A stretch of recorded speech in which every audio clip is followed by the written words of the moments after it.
আসসালামু আলাইকুম। একটা রিপোর্ট সেটা হচ্ছে আইন এবং সালিশ কেন্দ্রের গোপালগঞ্জ নিয়ে তাদের একটা রিপোর্ট। সেখানে বলা হচ্ছে গোপালগঞ্জে সহিংসতার ঘটনায় গুরুতর মানবাধিকার লঙ্ঘন হয়েছে। তারপর একটা পয়েন্ট উল্লেখ করা হয়েছে যে নিহত 4 জনের পরিবার বলছে যে হাসপাতাল কর্তৃপক্ষ মরদেহ দ্রুত নিয়ে যাওয়ার জন্য চাপ দেওয়ায় তারা ময়নাতদন্ত ছাড়াই লাশ দাফন করছে। কি কারণে হাসপাতাল কর্তৃপক্ষ চাপ দিছে? 21শে জুলাই পর্যন্ত বিভিন্ন মামলায় 18টি শিশুকে গ্রেপ্তার করেছে পুলিশ। আটকের ভয় দেখিয়ে অর্থ আদায়ের অভিযোগ। জেলার যেসব এলাকায় সহিংসতার ঘটনা ঘটেনি সেসব এলাকায়ও আইন শৃঙ্খলা রক্ষাকারী বাহিনীর ধরপাকড়ের অভিযোগ।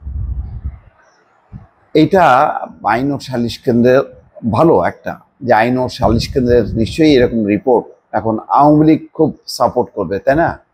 কিন্তু চিন্তা করেন তো, 1 বছর আগে মানে যখন কি আওয়ামী লীগ ক্ষমতায় ছিল তার 15 বছরে আইন ও সালিশ কেন্দ্রের এই সমস্ত মানবাধিকার লঙ্ঘনের যখন রিপোর্টগুলো দিত, কেমনে তাতায় উঠতো তারা, মানে চেতে মেতে মানে আগুন হয়ে যেত, তাই না?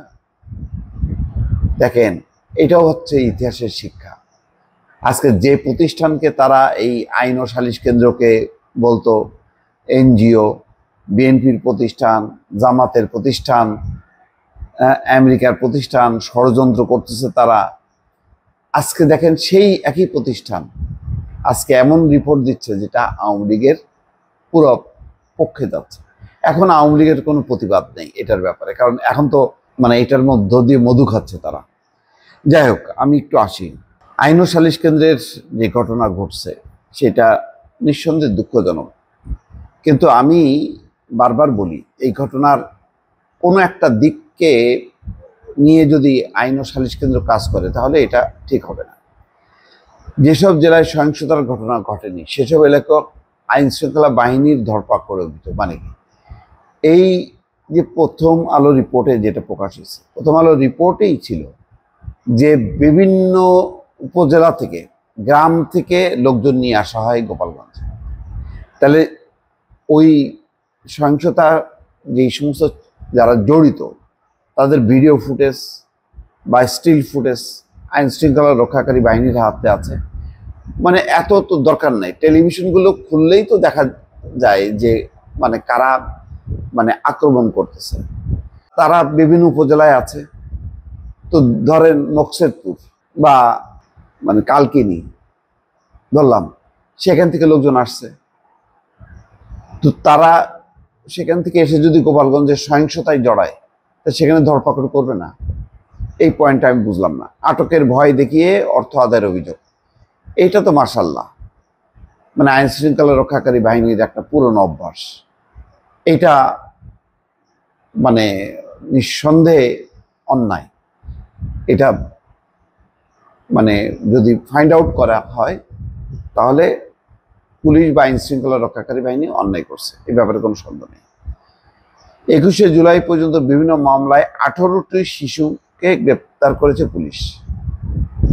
যেটা হয় আমি দেখলাম যে মানে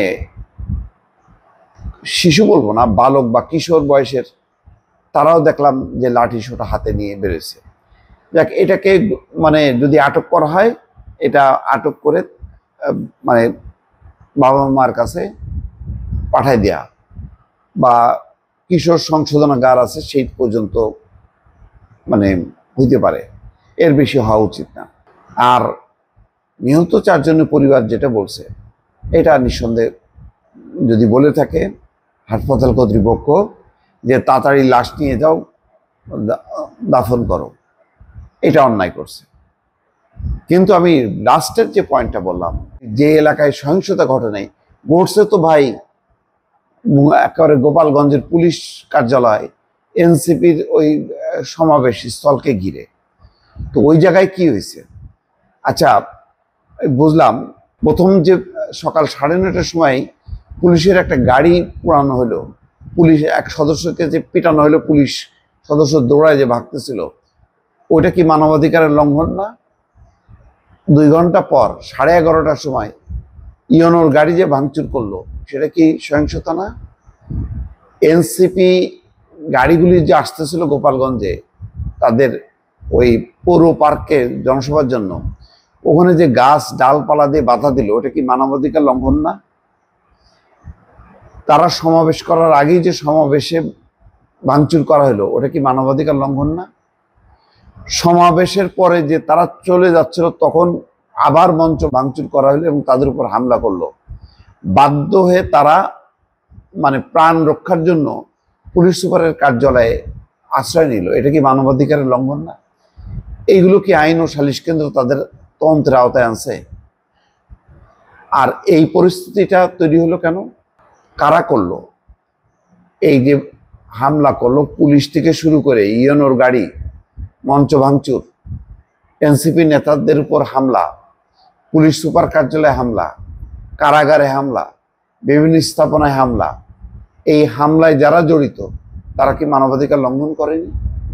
এগুলির ব্যাপারে কি তাদের তদন্ত আছে? ছোট করে জানতে চাইলাম দর্শক। ভালো থাকবেন। আল্লাহ হাফেজ।